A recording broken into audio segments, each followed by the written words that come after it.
And we are live here with Rachel from Yoga House in Boerne, Texas. How's it going, Rachel? Thank you for coming on. Yeah, it's my pleasure. I'm really excited to be here. So tell me, how did you get started into yoga? What was your inspiration to getting into yoga and wanting to share that experience with other people? Oh man, that's such a good question. So I wish I could take credit for that, but actually my mom brought me to my very first yoga class. So I was dragged to my first yoga class when I was 15, and I hated it. I never wanted to go. When I was younger, I had really bad anxiety, like almost crippling anxiety, and you'd never guess it now, but it's something that I've really worked on. And so I used to have panic attacks, and if you've ever had a panic attack, they're just awful. And I didn't want to be on medication. And 15, being a teenager just sucks. Yeah. It's a hard age, and I think you're going through so much. And my mom, I'm really thankful for her now, but at the time I so didn't want to be there. You thought it was a burden on you? Oh yeah, I thought it was lame. I thought it was just so dorky, and I didn't get it. And she didn't tell me it was hot yoga, so she dragged me to my very first class. It was a hot yoga class, and I wasn't dressed right. So it's like they've changed their name, but it used to be Bikram yoga, and in the room it's like 105 degrees, and I'm wearing like pants and a shirt and like dying. And I thought she was just being cruel, and then later she was like, okay, well, day one down, we're gonna do 30 like in a row, and I guess just to see if it would make a difference, because I think anxiety and depression, no one really talks about it, but they really go hand in hand. And so I was glad that my parents intervened, because at that time I think I was pushing everybody away, and they knew exercise was good for you. It's been proven to be really good and elevate your mood and make you feel better. But when you feel bad, you just don't want to do it. And so I was really glad that somebody made me do it. But I remember the first class was just awful. I hated yoga. I never wanted to do it again. I think I complained the whole way home, like how terrible it was. And then we went back the next day, and then we went back the next day, and then we went back again the next day. And it was just somewhere, I couldn't even tell you when. I just remember one day not hating it. And that was a big step to not hate it. And then later, I felt kind of excited about it, like looking forward to going, getting my bag ready, and I knew what to wear, and you kind of start to feel more at home at those places. And so, and then when I was 16 and I could drive myself, my mom bought me my first class pass by myself, so I could go without my mom, and I felt like that was when it really became something special, because I wasn't being forced to go anymore, and I didn't have parental supervision anymore, and it kind of gave me this like a space, literal space, because if you go into a yoga room, there's nothing there, there's nothing to look at, there's nothing to do, you're just focusing on yourself. And so in a way it was hard for me, because when you have all that, I guess, silence, you're confronted with a lot of your own thoughts. Yes, your mind is overworking on your self-image, pretty much. It is, and I still do, but not to the extent that I did. Self-image issues and all those negative thoughts, they come at you, and you have the option to either accept them as truth or challenge them. And I felt like yoga gave me this extra voice that I didn't have. It was my voice, but it was a different voice. It was a positive voice, and it was a brighter voice and stronger. And it's almost hard to talk about, because it makes me feel so excited. That's why I got into it, and that's why I stuck with it. And I felt like whatever brings you there, and the more you do it, there's always something that keeps you coming, you know what I mean? And so it started with mental health and a way to kind of break through that wall to feel better. And then I just felt better, and I felt like I wanted to, and then it became like, well, I wanted to look good, and then I wanted to feel, and then I wanted to share it with other people. And so it kind of started there, and I never would have imagined, if you had asked me, my 15-year-old self, if I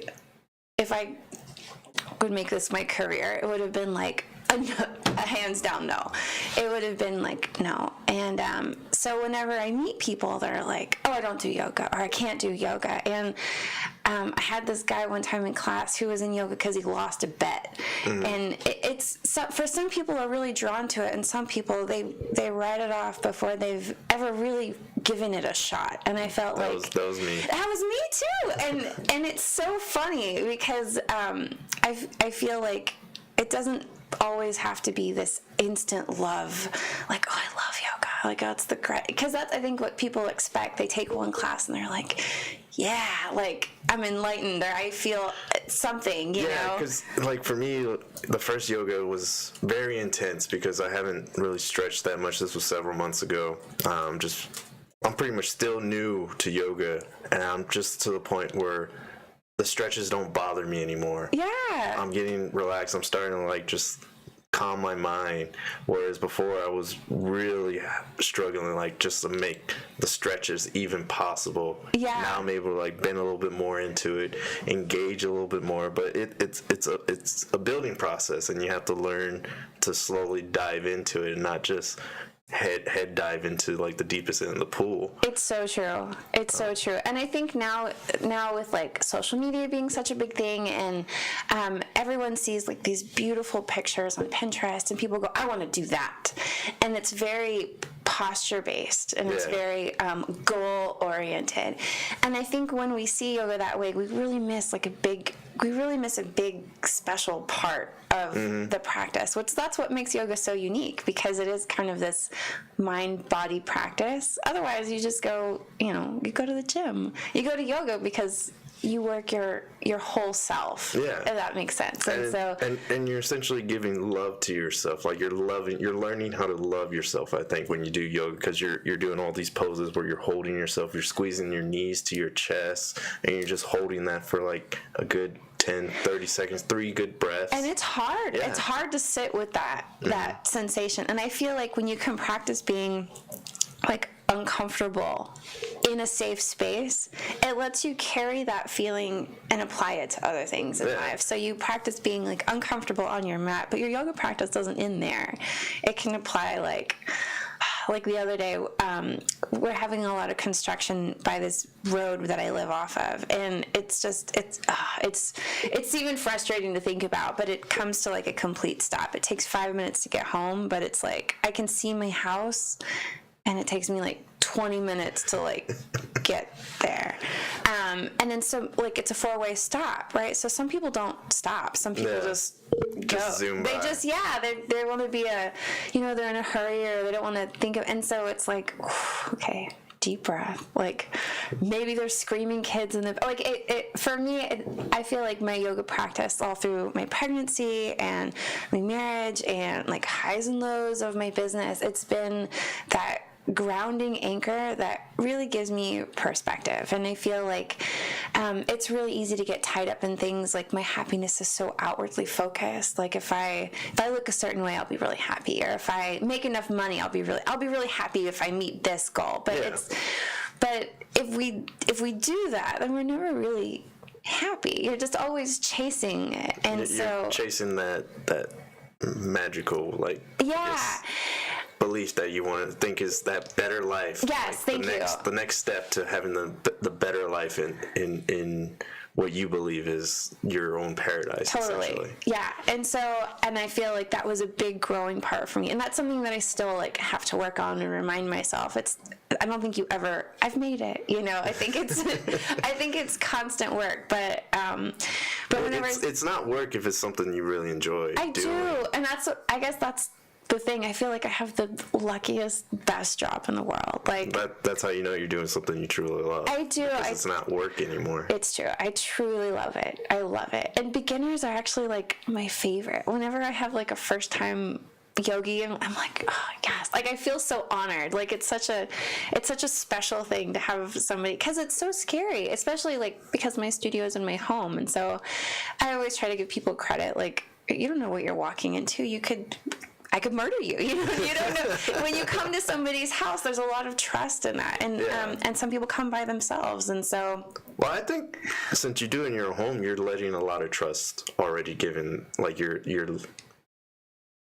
lending them a lot of trust already, saying that you're welcoming them inside their home. To me, I'm like, yes, you're welcoming inside my homes. You're taking that big of a risk yourself. Right. Because you don't know the type of guests that you're going to get. You don't know if you're going to have a bad one, which I hope you never do. I haven't yet. And that's really good. So a lot of people that do come, I think they recognize that, and they kind of respect that. And so everyone, I don't know, yoga people are just the nicest people.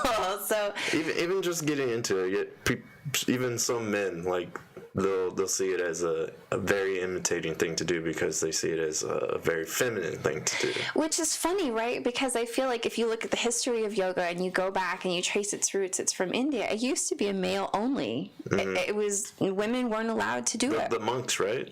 Yeah, it started there, and then and it was very different. It was, you would work with one-on-one. You had your guru or your master, and then it was just kind of this oral tradition. You work together, and it was really hard. And then I think when it came to the West, we took it and it became mostly like exercise. And so, like, I think the way it's viewed over there is that the yoga is a very strong discipline, self-discipline. It's a very strong self-discipline, almost like a life philosophy, right? Mm-hmm. And then and here we exercise, and then that life philosophy comes later. So sometimes, I don't know, I did CrossFit for a while, and I feel like CrossFit has this like go hard and go hard mentality. But I really enjoyed it, and I never really thought I would be the person to cross over into something else, but I felt like it was good. But I feel like everything you could laugh and make fun of yoga about, CrossFit has its thing too. Like it's paleo only, and everyone is really strong, and then yoga, it's like you're vegan, you only wear organic cotton, and like there's those things. And so I'm not a vegetarian. I was for a really long time before I met my husband and got married. Why the change?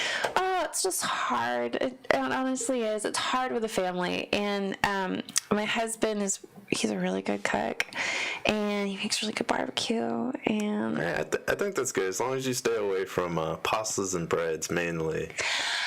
I eat everything. I feel like you don't eat it if you don't deserve it, but eat all the things. Well, my girlfriend, she absolutely hates that I don't eat pasta or bread, so I made her like an agreement saying that we can do pasta like twice a month.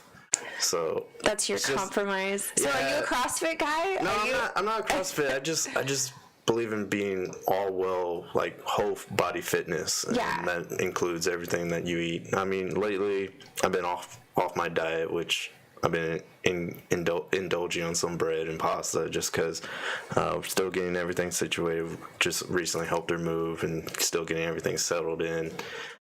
You know how moving goes. Oh my gosh, it's like up there with one of life's biggest stressors, right? Like getting married, having kids, and moving. And then I'm just trying to get everything organized, rearranging. Sometimes they don't like it, how it's set up, and then you just rearrange it again. Yeah, you just try and find your own like aurora inside your own home. Totally. I think that's cool. That's really good. And I believe that too, that when you eat good, you feel good, right? And it's kind of like this self-perpetuating cycle. You eat crap, you feel like crap, and then you don't do, you know what I mean? You eat more crap, and then it just pulls you down. But if you, like you were saying, if you live good, you exercise, you eat good, you feel good, you want to look good, you do these things that make, and then you're just like, you feel really good. Personally, this is just for me. This is not life advice, but growing up, and I think maybe as a woman, I have a lot of like battle scars from body image and just how it can take a toll on you. And so I'm working on healing my relationship with food, and it's been really difficult to not label like this is a good food, this is a bad food, because if you eat a bad food, then you're like, oh, I'm bad, and not everybody has that. I think this was one of my big issues in raising a daughter. She's little, and so I feel like your mom is your first teacher, and so I know that I'm working on my relationship with food in the spectrum of overall health and wellness, and how it relates to yoga and how it makes me feel. And sometimes just like a piece of chocolate makes me feel really damn good. It does, and not necessarily the chocolate. Like if you get the dark chocolate, that bitter sometimes, almost bitter. That is a little bit of a compromise because you can enjoy that and not have all that negative. With it. And then there's some chocolate. Like if you just want a Snicker or Hershey's or any one of those, you can enjoy it, but just enjoy like a little bit of it. What I've learned, because I really try to take in like a low sugar intake. I think that's admirable. It's hard to do that. So like my girlfriend be eating Oreos. And I want to indulge, but I'll just take like one Oreo cookie. I'll eat half of that, and then I'll scrape with my teeth the frosting. Like, I really enjoy this one Oreo. And then I bite that half in half. And then again, I just repeat the process until that Oreo's gone. And it takes me like probably 5 minutes to eat one Oreo. Yeah. And after that, I'm done because that indulge from just that one Oreo cookie, taking my time, the amount of sugar that's in that one cookie can like fulfill all like that sugar that your body's craving. Right. Well, in yoga, we would say you're practicing mindfulness, right? That's very yeah, because it's like the idea of being mindful isn't about having a completely blank mind. And a lot of people think like, meditation, like you're just blank, and that's the goal, but it's not. It's about being completely present in a moment. So when you're eating that Oreo and it takes you like 5 minutes to eat an Oreo and you're just like making love with your mouth to that cookie and you're just like tasting and loving every second of it, I feel like you are so involved in that cookie. You know what I mean? Yeah, like that one individual cookie. Yeah, and it's like you say afterwards, you're like, I'm done.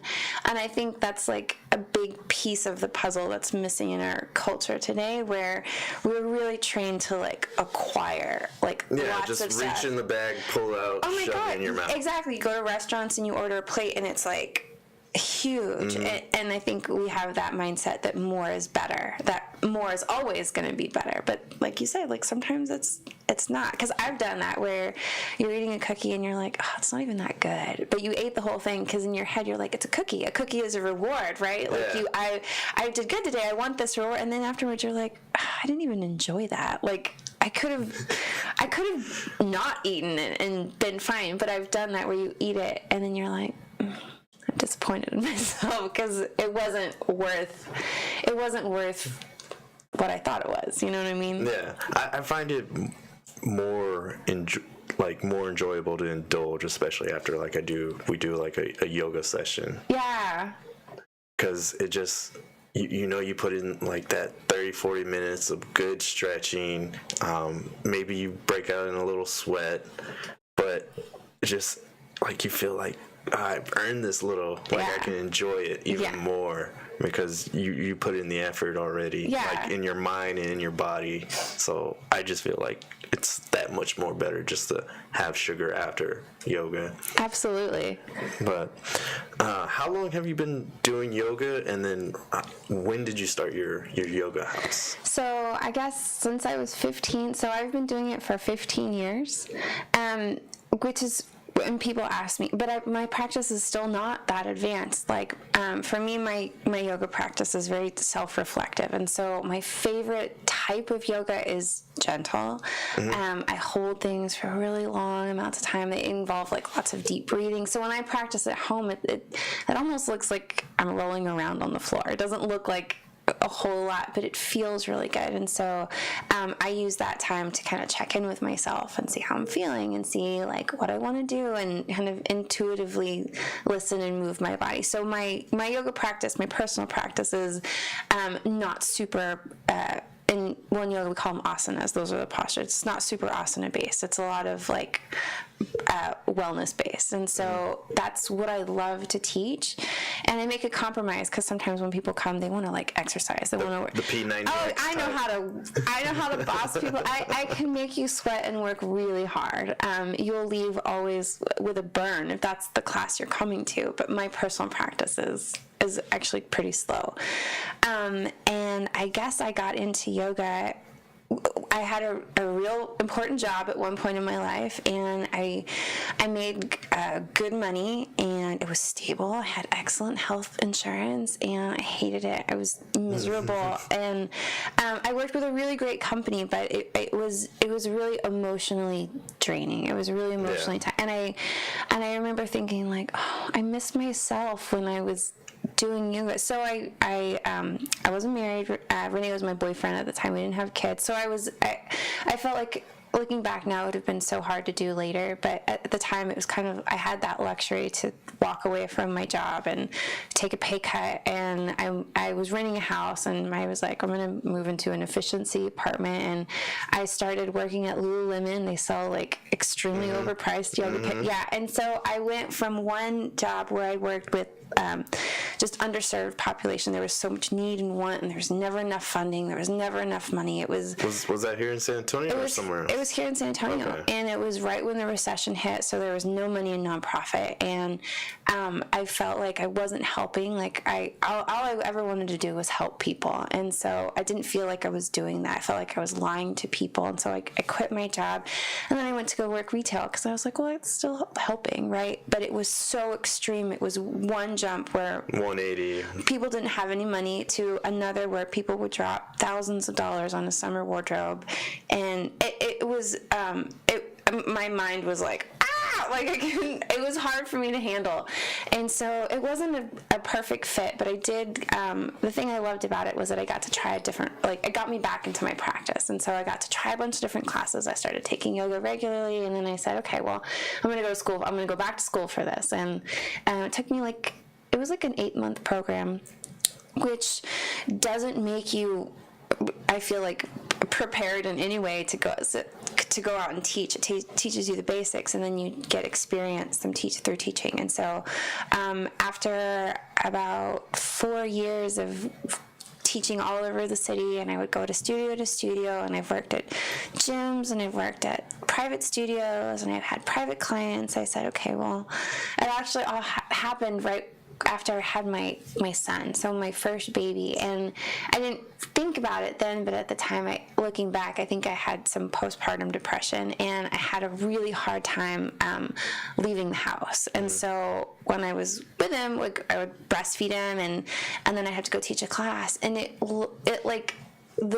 just literally hurt to be apart. And so my anxiety started to come back, even though I was practicing regularly and I was doing all the things. My diet was on point, like everything was good, and but I wasn't crying, so I didn't feel like, oh, I'm depressed, you just felt sadness. Yeah, it was almost like anxiety, that feeling of like, I felt like someone was coming up and squeezing my throat every time I walked out the door. And then every time I'd come back, it was like this, like I could feel it. And so I think one of the nice things that yoga teaches you is how to listen to your body. And I think one day as I was walking out, I was like, I know this feeling, like this doesn't, and I was doing it multiple times a day, every day. And so it was just this heartache all day until I came back, and then dreading so I didn't feel like I was present for my students. I didn't feel like I was serving that purpose anymore. I really needed to get it under control. So at the time I was a manager of this bigger studio, and I talked to the owner, and I said, I'm not going to steal clients. I'm not even going to tell anybody, but I want you to start transitioning me out. Like, I'm going to start working from home. And so my intention was never to open up a studio. I was just going to teach a couple private clients, and they weren't people that I had poached. They were people that I knew on my own. And when I had told her that, I think in her head she got a little nervous, and so she let me go. And yeah, I'd never been fired before, ever, from anything. So she felt a little threatened by you. Well, I don't even know. I can't speak for her, so I don't know what it was. When we talked, everything was fine, and the next day I got a call that was like, you don't have to come back, you take your time. So she might have been threatened, or she might have felt like maybe she really empathized with me and was like, I'm not going to make you come here if it's really like killing you, And so I was kind of in this panic, like I didn't have a job anymore, and so it started off really slow, and I feel like we're lucky that we live in Texas, because it's I think, one of those states where it's pretty easy to start a business on your own. We don't have a whole lot of regulations, too much, tax imposes. Yeah, like you can literally just decide one day, I'm going to do this, go down, fill out the paperwork, and pay the permit. The permit, do it, yeah. That's it. And so for a long time, I was like, oh, this is a terrible decision, because at the time I only had like 2 private clients. I saw them twice a week, and I'm like, okay. So my husband is also self-employed, and so when you're just self-employed, you've got it's like feast or famine. You've got your really good days, and they hold you over for the lean days. And so we were starting to have a lot of just lean days, and a lot of those classes were just me and my mom that brought me to yoga. And so I was like, she was like, just, if you believe in it, just keep doing it. And it's really hard to say, like, if you believe, it's going to happen, because I really feel like I got lucky, because I know there's a lot of people who believe and they have heart, and it just doesn't work out. And it doesn't mean that they didn't work hard enough, or that it wasn't meant to be. I think it was just the right timing, and the stars were aligned, and it happened to be a good place that I have, and I'm lucky that I don't have any overhead, because it's from my house. And so opening up a business, like if I had a storefront, I don't think I would have ever made it. Yeah, it's very expensive, because I played around with the idea of opening up maybe like a coffee shop or something, and just like the amount of money you would spend in just rent, leasing. Leasing in one of those like front stores is ridiculous. Right. I don't even know how some of these coffee shops even make it. I don't either. It's amazing to me. Whenever I see like a mom and pop like store pop up, I always pay full price for whatever. I do believe in shopping local, because it's that's why I like people that do it out of food trucks. Yeah. Because they don't have a rent. They're just paying. Most of the time, they already paid off that truck and they built it up. Yeah. So they don't have any payment on that. They're just paying for the licensing to serve either the food or whatever they're serving. Yeah. And I think that's a great business model. I've seen some food trucks transition to that storefront, which I was just saying that, or thinking, we have one of those in our town too. It was like a pizza food truck, and it was so good. And they've transitioned now to like an actual restaurant, and they're doing amazing. And so I think if they had started off as a restaurant, it would have been really hard. It would have been really hard, but they had that time to kind of like grow and build. Yeah. And I think that's kind of what has helped me. And so I'm really, really lucky, and I feel really lucky that I've got family that supports me and believes in me. And it was a really hard sell, because when I told my parents, because I've got 2 degrees actually, and they were like, well, don't you want to use your degrees? Don't you? What are your 2 degrees? So I have a degree in psychology, and I have a degree in sociology. Oh wow! Yeah, double header right there. Well, I got them kind of both at the same time, and so I love people, and that was my big pull. I always wanted to work with people. I wanted to help with people. I wanted to work with people that needed help. And I did that, and I feel like it takes a really strong person to be able to do that day after day, because you're faced with so much hardship. And I feel like I was very sheltered, as in privileged. So I have like a very privileged upbringing. Like my you had just kind of almost like a narrow view of the world. I and did. You didn't see all the negative aspects. No, the not at world all. has. And so I was the very first year. It was so hard, because my parents supported me. Like they helped me pay for school. Like I lived with them. I never grew up like wanting, like I had a car, and I had my job. Like I paid for my own car insurance and stuff like that. But it was never like my job helped to pay and support the family growing up. Like my job was my money. Like I could go shopping with it and all that stuff. And so I was underprepared for the diversity. The business world? Well, when I worked in nonprofit, I saw families that didn't look like my family, that didn't, operate the same way that my family did. And people younger than me really struggling and providing, that were actually taking care of their siblings. And I'd get calls like, from so my job was to provide resources, and so we'd get like calls saying, we can't pay utilities, we need help, grandma's in oxygen and they're going to cut off our utility bill, like what do we do?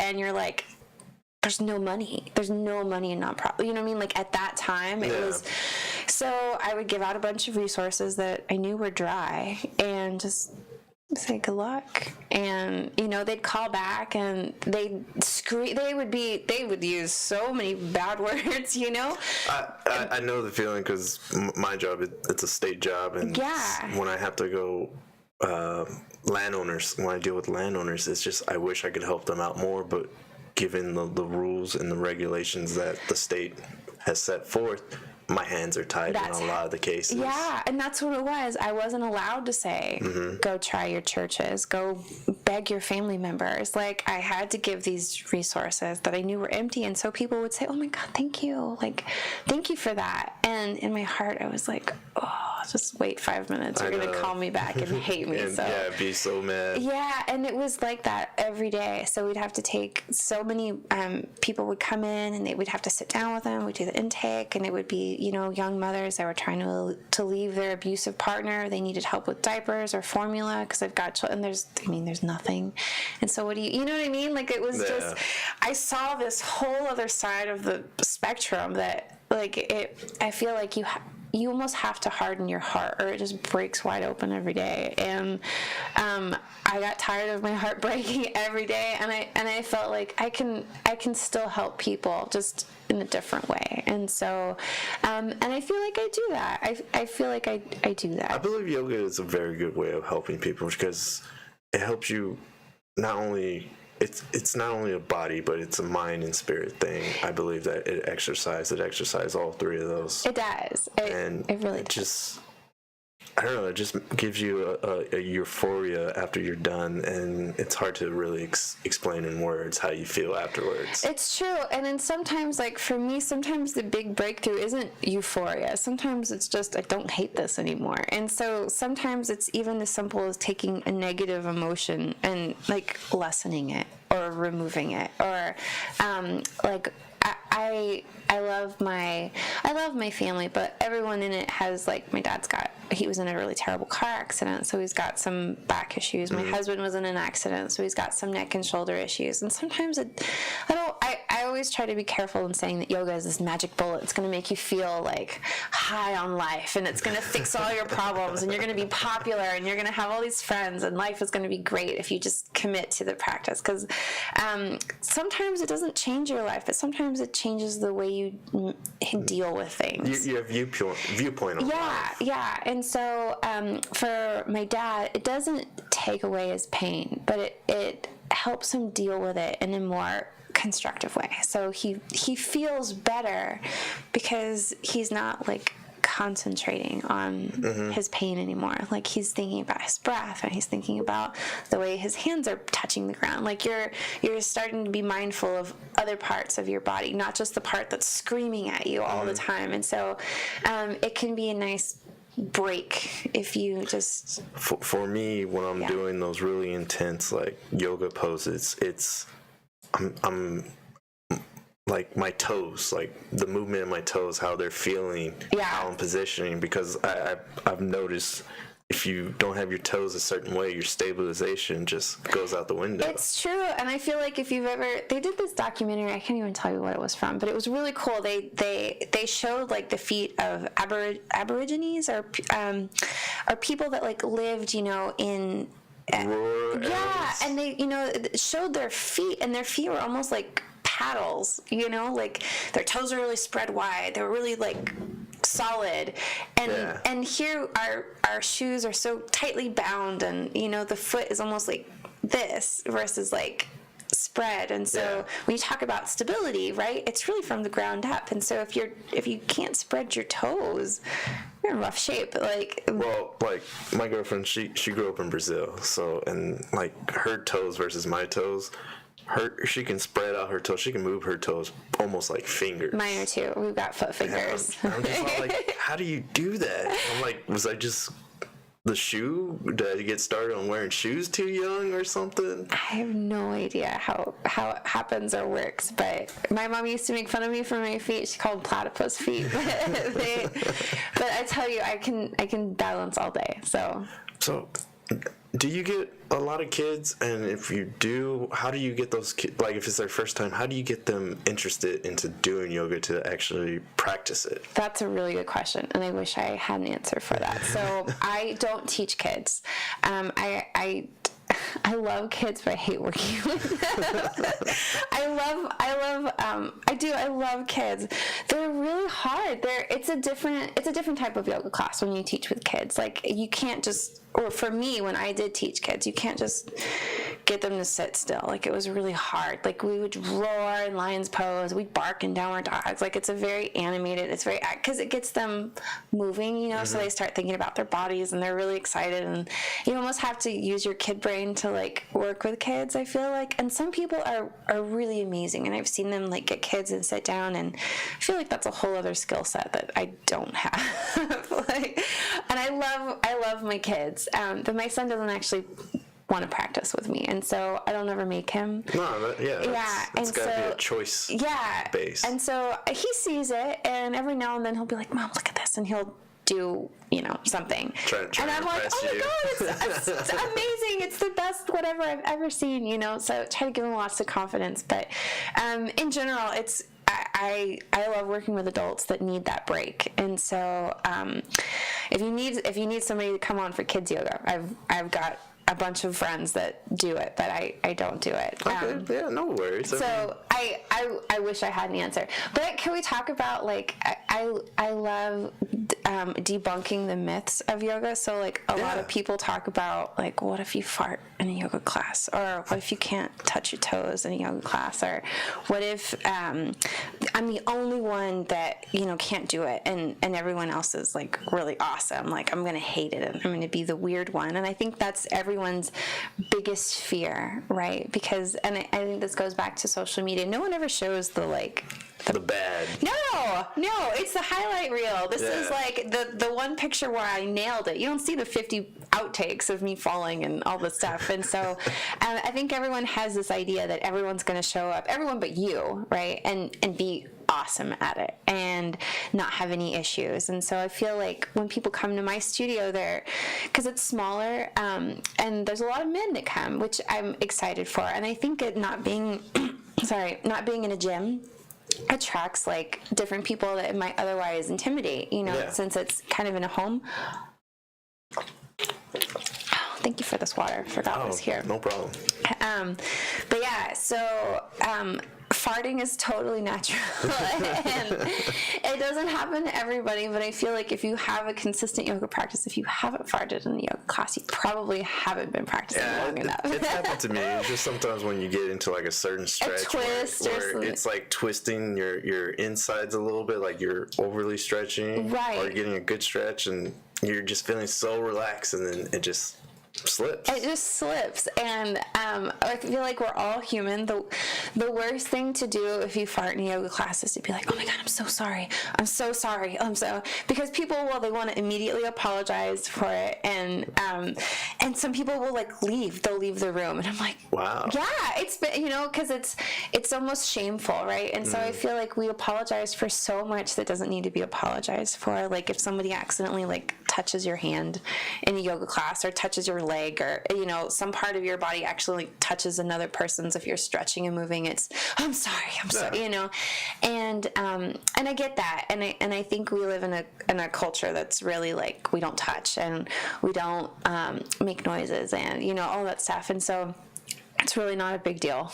I promise it's not. And like if you do fart, people forget about it like 30 seconds later. Like I basically just talk over you. Yeah, I think if you haven't farted during a yoga session, you haven't really gone that deep into that stretch then, because you're focusing on that stretch and the rest of your body is like loose. Yeah, sometimes it happens and sometimes it doesn't. And then the other part is that sometimes people they're so tight or they're so stiff that they're like, oh, I just can't do yoga, because they think it's only for young girls in spandex that can put their legs behind their heads, that if you're older, you don't belong there. If you're a man, you don't belong there. If you are overweight, you don't belong there. If you're black or brown, you don't belong. You know what I mean? Like there's these ideas I feel like people have in their head of like what a yoga person looks like, and it's a lie. It's a lie that's been made up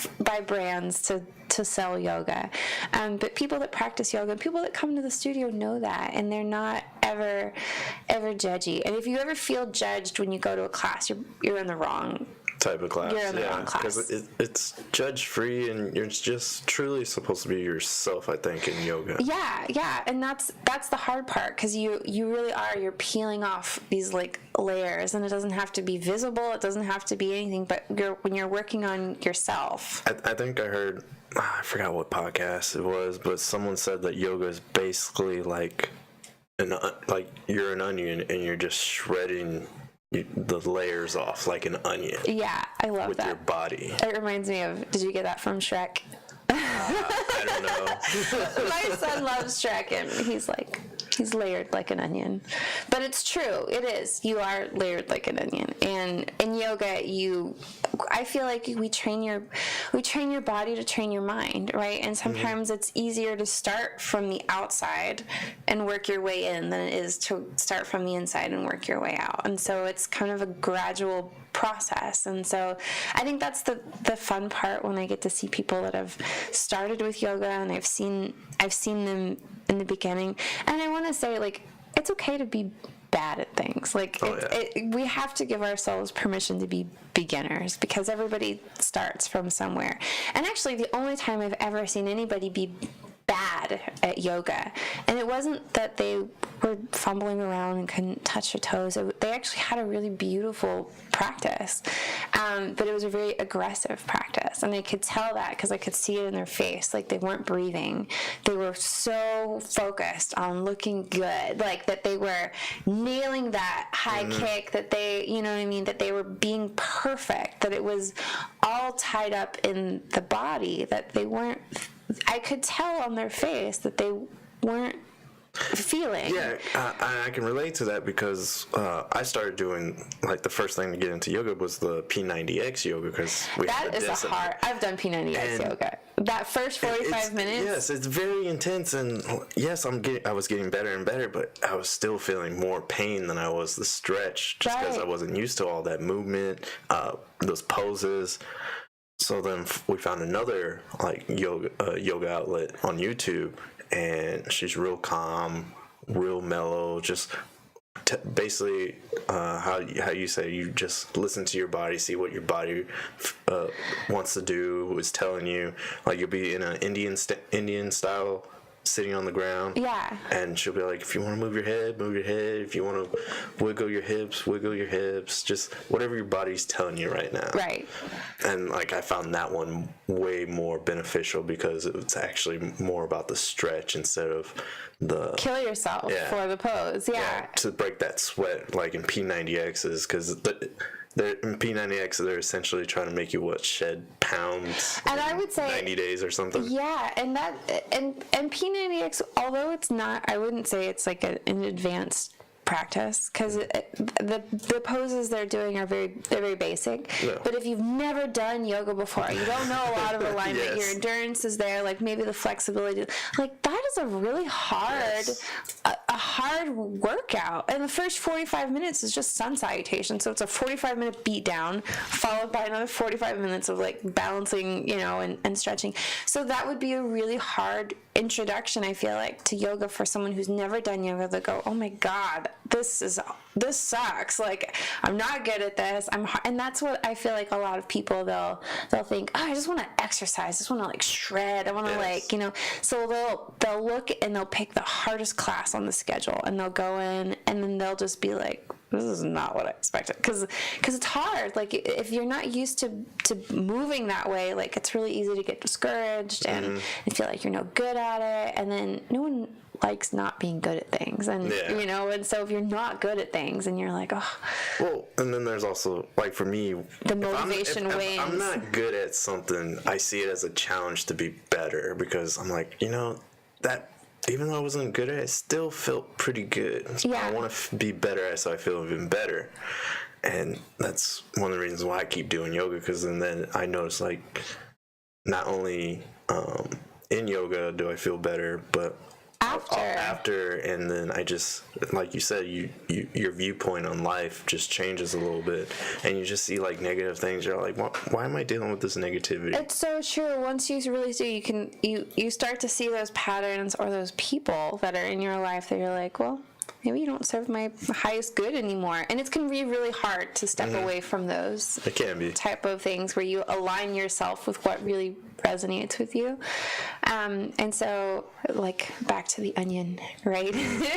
Shedding those outer layers. It is. And it's a really great thing. And the thing about it, you can do it forever. Like, you can be an old man and be doing yoga, you know, or I could be an old lady. Like, I plan on teaching forever.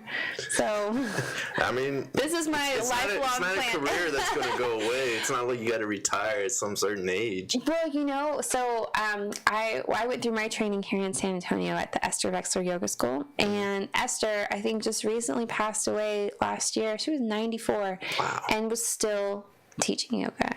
And she was sharp, she was smart, she was present. She didn't do all the stuff. She did yoga that was appropriate for her. Yeah. But, like, you could just see that she had this, like, sense about her. Like, she radiated, like, if you've ever been in the presence of somebody that just, like, they're just very loving, like, you can almost feel that. Like, and I felt like with her, you would really feel that. Like, when she was with you, she was with you. Yeah, you know? You could feel essentially their love overpowering you in a sense. I did, and I felt like that's one of the beautiful things about a consistent yoga practice, is that it like changes the thought waves of your brain, right? And so I feel like when you can better relate to yourself, and you can better understand yourself, and you can better understand the world around you, and it allows you to relate to different people. It lets you to see things, like, from different perspectives, and I don't know. It's just, I don't know why anyone wouldn't want to practice yoga. Since you said that you graduated with a I can't even say it now, psychology degree and a sociology degree, have you heard of Jordan Peterson? No. I graduated a long time ago. He's been trending lately because he's a psychologist from Canada. He wrote a book called The 12 Rules of How to Live a Good Life, and I think, like you would probably find it very beneficial to read, since you have a psychology background. Oh my God, all my favorite books are self-help books. Like, I don't feel like I read any, like, Renee's like, don't you want to pick something for fun? I'm like, this is fun, you know? Yeah, and so I do. It kind of reminds me, I read this book, it's called The 4 Agreements, and it's basically like 4 agreements to live, like, a good life. And I don't even know if I can remember all of them. It was basically, don't take things personally. That's a hard one for me. Yeah. For, like, if you're a sensitive person, you take everything personally. And I think it was always try your best, right? And your best can vary. So, like, if you're hungover, right, your best is going to be different from, like, the days that you're not hungover. Like, your best is that best for that day, that time. And so it gives you permission to, like, not be flat across the board. Like, you're going to have ups and downs. So I think that's very realistic. It's embarrassing that I can only remember 2, but I feel like good. I mean, like, the 12 rules. I think I don't. Tell me one of them. Do you remember? Well, one that's more important to me is always tell the truth, but at least don't tell a lie. Like, what is it? Always be. I think it is always tell the truth. If you can't tell the truth, at least don't tell a lie. Okay. So just be honest about what you know. Don't say something that you don't. Right. Because if you read it, there's a lot of information out there now. You read something, it's what you know. Right. So it's not a lie, and just may necessarily not be correct. Another one is another rule is if you see a stray cat, try to pet it, but just be aware. And it breaks it down like when you read it into the chapter. Okay. The chapter is just basically saying if you see a stray cat, pet it. But then he breaks it down. Like life lessons. The cat can be many things. Yeah. And then also that cat could also scratch your back, or you just got to be aware of like the cat's mood, your mood, how you're presenting yourself to that cat. Right. I believe that. It's like you're always allowed to take action, but you can't always like expect the fruits of that action. Like you're allowed to do the things you like, but also accept the consequences for those things. Maybe. Yeah. And then another one was what was it? Take care of yourself as if you're responsible for that person. That's a really good one. Yeah. That's so important. And I feel like, and I don't know, I feel like people that practice yoga too, or if anyone deals with like negative self-talk, or if they have those inner voices that really like want to drag them down, I remind myself too, it's like I would never talk to my best friend that way, or I would never talk to like my mom or my husband that way. Like or my children, you know, the way I talk to myself, you know, like kind of being like, okay, like I'm gonna take care of you like I would take care of other people in my life, you know. And take care of yourself. Take care of myself the way I take care of others, kind of. And so that's a good rule, because a lot of people I think tend to forget that they need to take care of themselves as well as the people that they're responsible for taking care of. Yes, so true. And then I'm trying to remember. I know there's one, but it's very simple, and is don't bother kids when they're skateboarding. It's because they're willing to take that, like they're taking a risk on their own. Yeah. And like they have no outside influence telling them that that's wrong, and that's a good thing. That's a good character building step, because they're already skateboarding. They're already willing to take risk, knowing the outcome of what might happen if they do a trick wrong. Right. Like a broken bone. They don't need that extra. Yeah. So don't bother kids when they're skateboarding, because that's cool. It's like building their confidence up. Yeah. We have kind of a rule like that in our house. If you see somebody's in the process of creating, you just leave them alone. And because they're in their world. They don't need extra input, influence, noise, distractions. They're doing something important. Like, give them some space. So yeah, like I'll tell you again about the book after the podcast. Okay, but I recommend like that book is like a good book to read. Cool. Personal question I had is it like your hair is like day and night kind of representation, or? You know, that's really funny. I really love my hair, and no, it's awesome. Thank you. And it's funny. Like I've considered going back. So my natural color is the dark brown, and it's been harder and harder now because I feel like people remember me for my hair, or they recognize me, and so it's a good trademark. It is, and so selfishly for that reason, I really like it. But after I have my kids, I feel like moms go through this identity of who am I, you know, and I feel like it's really easy. Like a lot of women will cut their hair off. They'll cut it off. Have you seen it though? Like people when they go through major life events, I feel like hair is like the one thing, because it's easy to change. It's usually a form of our self-expression, your identity, or creativity, or whatever it is. So I used to have really, really short hair, and I liked it, but I've been growing it long, so I didn't want to cut it, and I wanted to color it, but I didn't know what I wanted to color it. So I was like, well, what if we do like half? And my hairdresser was like, okay, like half on top, half on the bottom. I was like, no, like half, like this way and that way. And I had looked on Pinterest for just some ideas, and it was just some Tokyo blog about, you know, I think it was a wig. I don't even think it was real hair, but I was like, I like that. Like, and some people say, oh, it looks like Sia, and I'm like, yeah, I didn't know who Sia was at the time, so it was like I saw the blog first, and then I was like, oh yeah. So I feel like it's different, but it's not too different. Like it's not purple, or it's not, you know. But I really like it a lot. So it came from after I had kids, and I wanted to reclaim a part of myself again without losing my hair, I wanted to do something different, and it's just kind of stuck around. So no, it's awesome, and I think like it shows like your outside appearance as well as your inner appearance. Like you're showing like you want to bring your inside out.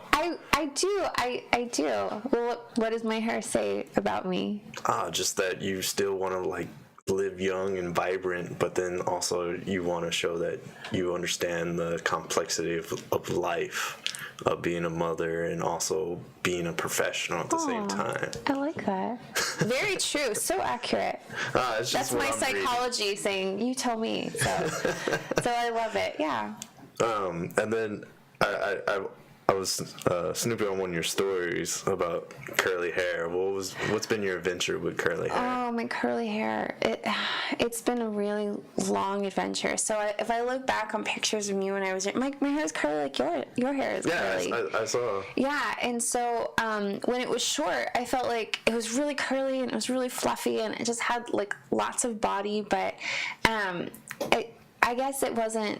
I don't know. I didn't get a lot of attention from boys. they didn't seem to like my shorter hair as much as my longer hair, and so that's just a stigma of society. And I felt like with my shorter hair, I did attract a certain type of guy, which was interesting. And so, but as it started to get longer, I actually really liked it for myself. I felt like for me, long hair feels really feminine, and as I'm getting older, like I have really enjoyed embracing my curves and my femininity and my body, and I feel like hair is a big part of, for me, like being a woman, so I really love my hair, but curly hair is tricky, and so it has its own mind. It wants to do what it wants to do when it wants to do it. When it wants to do it. So I actually had it, I was going to style it today, and I had it up, and I'm trying to do no heat on it, so I had it up in these little knots, and I took it down, and it just looked awful, and so I didn't have time, so I basically just kind of like wet it, and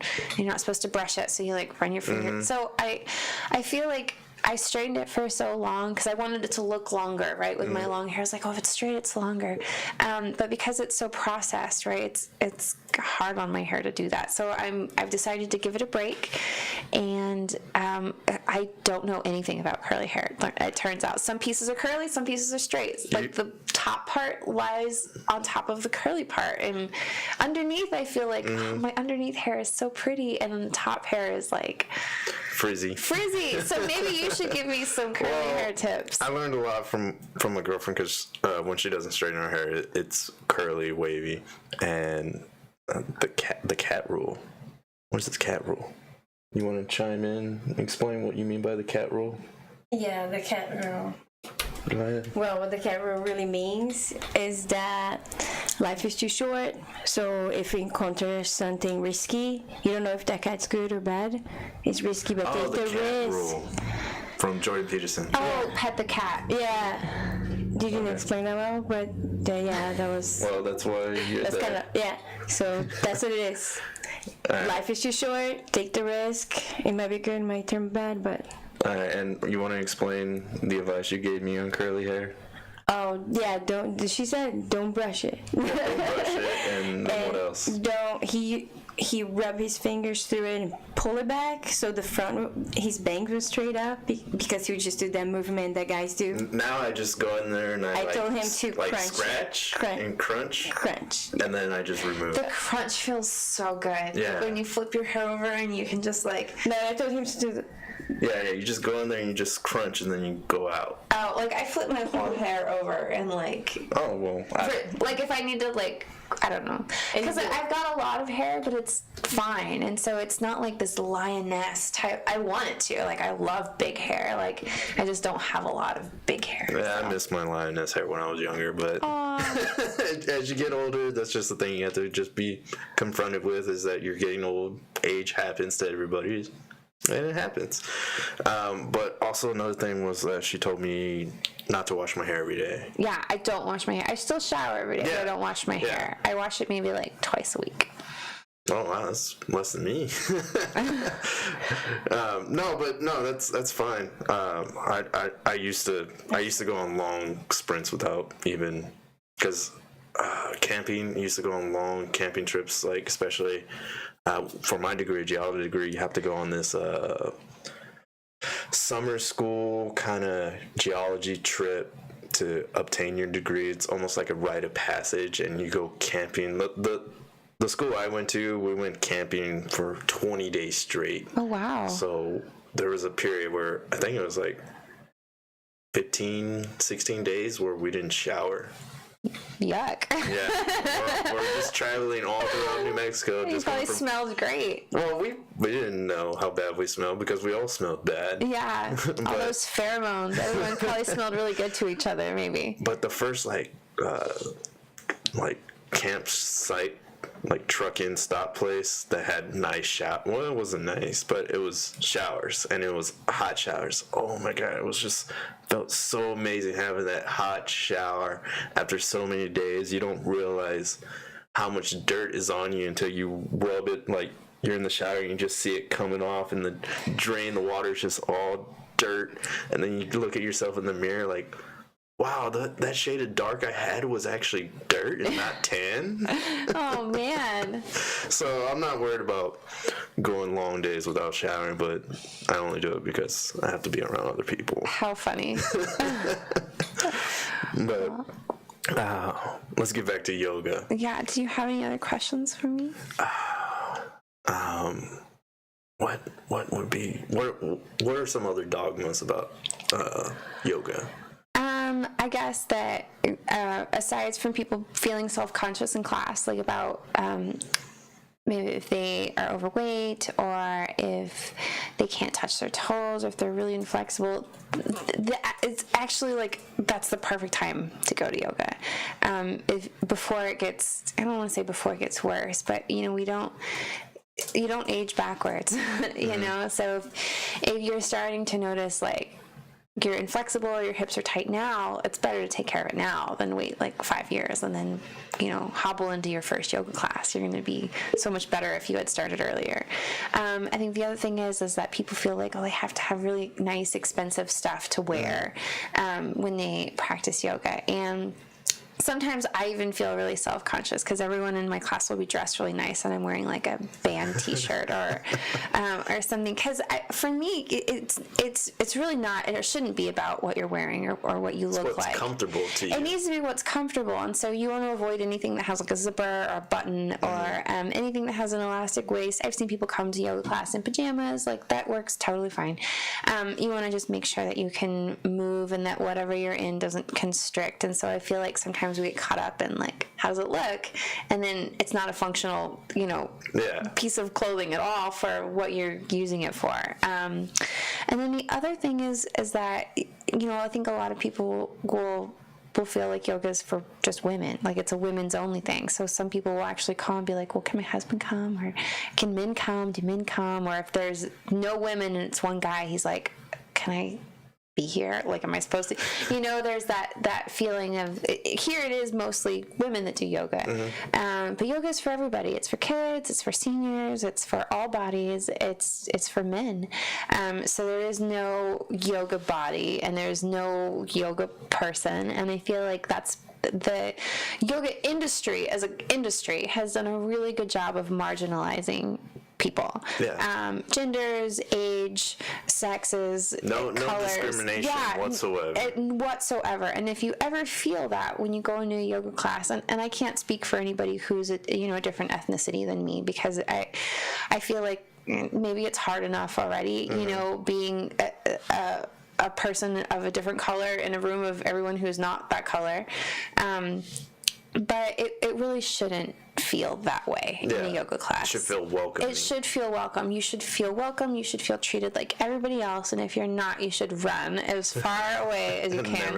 And never go back, because that's not what it's about. And you don't want to be in a place that's like that anyways. Like, you're not going to feel comfortable. Yeah. And then besides from that, I really feel like going back to the idea, some people really feel like they're supposed to have this euphoria after yoga class, and to know that it's okay if for you maybe yoga is just exercise, and that's cool too. Yeah. I feel like whatever brings you to the practice, like all yoga is good yoga, we'll say that all yoga is good yoga, and depending on what you wanted to do, like it'll do the things. And so I feel like you have to be receptive for it to really change you. And if you're not ready, then you may not feel those big leaps, and it doesn't mean that it's not working. Yeah. You know, it's just it's working. It kind of meets you at the level that you're at.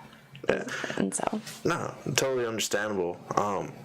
You explained greatly about what's okay to do in yoga. What is not okay to do in yoga? Ooh, I've only had to kick one person out of my class ever in the years I was teaching, and it was just it needed to happen. It was it was a man who was in the back of the room checking out everybody's butt and downward dog, making everybody uncomfortable, you know. So those are things that you would think would be really obvious. You don't go to yoga to pick up a date, but if you're there and you happen to meet somebody and you invite them out for coffee, not forced. you know, and it was one person that would try with someone, they would, you know, turn them down and go to the, like, you know what I mean, like Speed dating. He was there to like pick up somebody, and it was unwelcomed and uncomfortable. And then other than that, I really feel like it depends. And so I've taught at gyms and I've taught at studios, and there's a different culture between the two. And again, there's not one that's better or worse, or one that's bad. But typically people that go to gyms or do the yoga at the gyms, it's yoga geared towards fitness. It's going to be geared towards exercise. You're going to get your workout in. You're going to sweat more. And it has less of that meditative quality, that self-reflective quality. And it's just because I feel like they're catering to what their population wants. You know, usually people at a gym want to work out. And so the very first time I took a class at a gym, I was almost like, because there's, you know, people do weird things, like they're on their cell phone, or they wear their shoes, or they'll walk across your yoga mat. And just so y'all know, stepping on somebody's yoga mat is like a big faux pas. Like, it's there, you think of your yoga mat as like your personal space. Yeah. And so someone walking across your yoga mat is like someone really invading your personal space. And if you happen to have your own yoga mat, or you bring your own, and someone's like stepping on it with their shoe, like it hurts. It's like, get off my mat. Like, it's one of those feelings of, you almost feel like your personal space has been violated by somebody, which kind of puts you in a bad mood for the rest of the practice, you know. So I think it comes back to being mindful and respectful of other people's of their places. Do you have a question for me? No, it's just a comment. She put I'm gonna put my face there on my mat. Yeah, it is. It's true, because you lay on it, right? And if you've ever used a mat at a gym, sometimes they don't clean it. They smell like feet. They smell like other people's sweat. Or you're just like, like, I always bring my own mat. Well, sometimes I go with my workout buddy sometimes, and we'll do stretches after we lift weights, and sometimes I'm like, what's the difference between this mat and the floor when it's been hanging in the gym? Everyone else has been using it. Like, sweating on it. What's the difference? I mean, people are sweating on the ground. They're stepping all over the ground at the gym, the rubber mat. Right. And then the yoga mat, the stretch mat. You don't know if people have been stepping on that all day. You would hope they haven't been. You hope they haven't been. But it happens. Yeah. And then also, what are your guidelines on a yoga mat? What do you think some of the key things you need for a yoga mat? This could be a whole other podcast, really, it could. But the short answer to that is that depending on what type of yoga you practice is going to depend on the mat you use. Okay. So if you have a really advanced, aggressive, powerful practice where you sweat a lot, there's a lot of big movements, maybe you're exerting a lot of strength, like a P90X type of yoga class, right? You would want like those mats that are like squishy, they roll up and they're almost like camping mat. Yeah, like those are I terrible. had a purple one. Don't use those because they'll stretch. Like if you're in that downward dog, they stretch. They almost feel like they're gonna rip apart. Yes. The other thing is that those are made out of PVC or they're made out of plastic. So if you're sweating, right, which is really likely if you're working out hard, if you're on that material, you're gonna slip, and you get that slip combined with the stretch. It makes you feel ungrounded, unsupported, and you're not thinking about your practice. You're thinking about the ground, right? Yeah. You're thinking about your mat. So in a way, it's a big distraction. It doesn't serve the purpose of the practice. So those are actually, I feel like they're Pilates mats. They're really good for like if you're doing sit-ups or if you're doing stuff that's floor based and you're not going to be like moving around or like those stretches. Yeah. So the other thing, those big cushy mats could be really perfect or ideal for somebody that has like a knee injury or they need like extra cushion on their joints if they're on all fours. And so that might be like the perfect mat for them. Those cheap mats that you get like at Target or Walmart, and they've got like they're like little squares and they're bumpy. Those are the same thing. They're exactly the same thing except they're squashed, and so they're going to be sweaty. They're going to stretch. They've got, I mean, they're going to outlive all of us because they're made out of plastic, but they're not very eco-friendly. You know, they're harder to clean. They shed a lot, so they're really annoying in my studio because I hate them for personal reasons, but they leave these like they start to crumble and fall apart. Yeah, like they're cheap material and they're cheaply made, and so you kind of get what you pay for in terms of quality. So again, if you have just a gentle practice and you're doing just floor stretches, or like I used one of those for when I did boot camp because I would just need something between me and the ground. Yeah. And that worked great. Like I didn't want to use a really nice mat for that. Like I just wanted something that I could get dirty and it did its purpose and it was great. But you want a mat that feels like it has to have grip. So it's worth paying like $80 and up for a yoga mat. And some people go, oh my God, that's expensive, because I can just buy a $10 yoga mat. But really, when you think about all the things that you would buy for a gym, right? You got your clothes, you got your shoes, you got your, some people work out at home, they invest in weights, they have membership. All you really need is a yoga mat. That's the one piece of equipment that you really need for yoga. You can practice yoga naked at home. Like you don't need clothes. You don't need, you can wear your pajamas. You don't need all this special stuff, but you need a good mat. If you're gonna practice consistently, it's good to have a mat that does everything. What mat do you recommend? Oh man, I knew you were gonna ask that, and I was like, I don't want to name names because I almost don't want it to be a sponsored thing. But I have used a lot of mats, and my favorite mat is a jade mat. A jade mat? And it's just the name of the company, Jade, and I love them for a lot of different reasons. But I feel like it's the most eco-friendly mat. So every mat you buy, they plant a tree. They've planted over 1 million trees so far. That's awesome. It's awesome, right? So when I think of yoga, I feel like it's important to think of like the whole picture of yoga. So everything is made in the U.S. They follow all the labor laws. Everything you can look up. You could eat this mat and it would not hurt you. Like it's super clean. It's made out of rubber from the rubber trees. So like the cool thing about it is that they plant a tree, but they also don't cut the trees down when they make the mats. The rubber is harvested every 9 years. Yeah, they harvest it every 9 years. The trees they harvest from are over 300 years old. So yeah, rubber trees, it's a rapidly renewable resource, and so they grow them all the time. They don't kill them. Their forest just gets bigger. They plant trees to like help the earth, and I feel like that's a really great business model. Awesome. Yeah, it's an awesome economical business model. Yeah, I do. I feel like it's a really great what they're doing, but their quality of their mats are awesome. Like I've never been on a mat that I've like you literally will not budge. Like you are stuck in place. And so a lot of people will feel like, oh, it's me, but it's not. A lot of times it's the mat that will hinder people from getting into those advanced postures. But if you have a quality mat, like you're not even thinking about your mat. You're in the flow, you're in the process, you're in yoga. And so it's, they're the only mats that I sell at my studio. I'm not sponsored by them. It's just, I'm my own boss and I can do what I want. Yeah, and so you want to offer the best product that you believe to be the best. I do. I really believe in their product. products. I own 3 personally, and they're the greatest. I love them. They're super easy to clean. The one downside, and I would only say there's the one downside, is because they're super grippy. But they also grip everything. So like dog hair, your human hair, crumbs on your feet, if you step on your mat, like those little things will stick there. So what I use to clean it is like one of those HEB, I don't know, they're like the lint rollers. sticks. Yeah. So I go over it and I remove all the crumbs, and then I wipe it and then clean it. So it's kind of like a 2-step process, where otherwise I think you'd probably just be able to like, some people, I don't know. I mean, it just shows that you take care into what you do.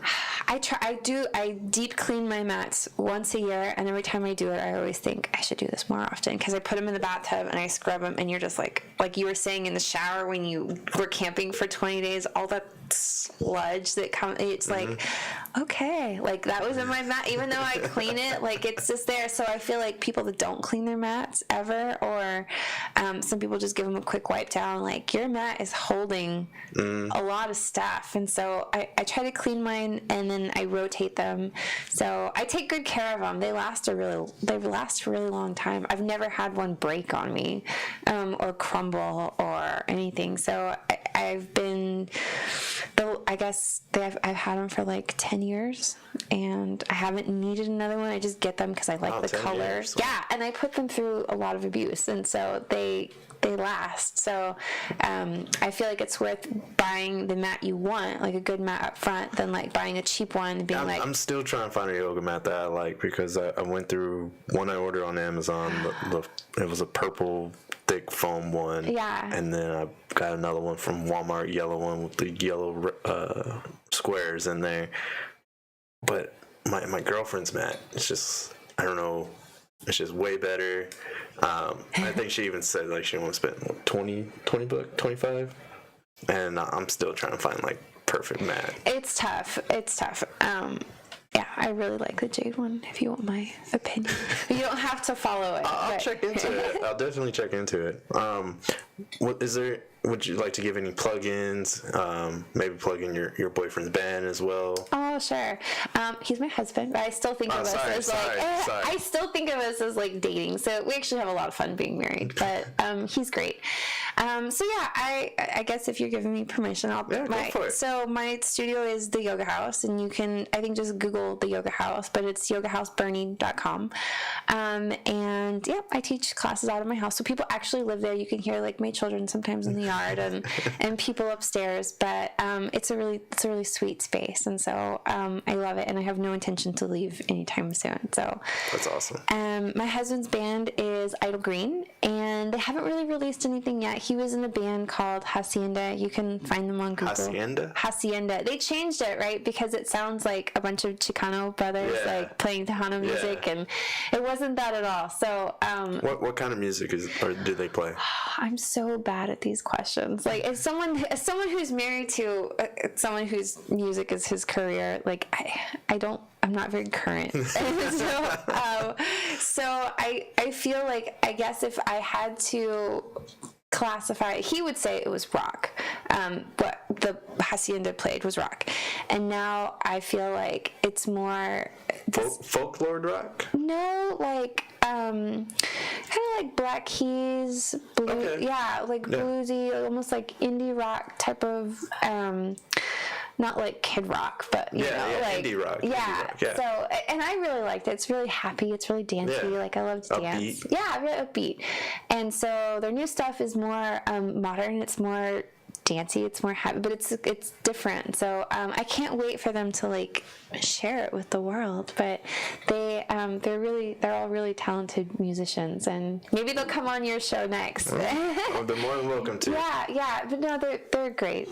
So I don't know if you can find it, but you can look up Idle Green. Idle Green. Mm-hmm. Okay. And they're there. So. Well, thank you for coming on, Rachel. Yeah. It's a pleasure having you. Hopefully we can do this again down the road. I loved it. Thank you so much. Thank you. Bye. Thank you, everyone, for joining in. Hope y'all enjoyed the podcast. Tune in next time for the podcast. Should have one next week. Till then, take care. Bye.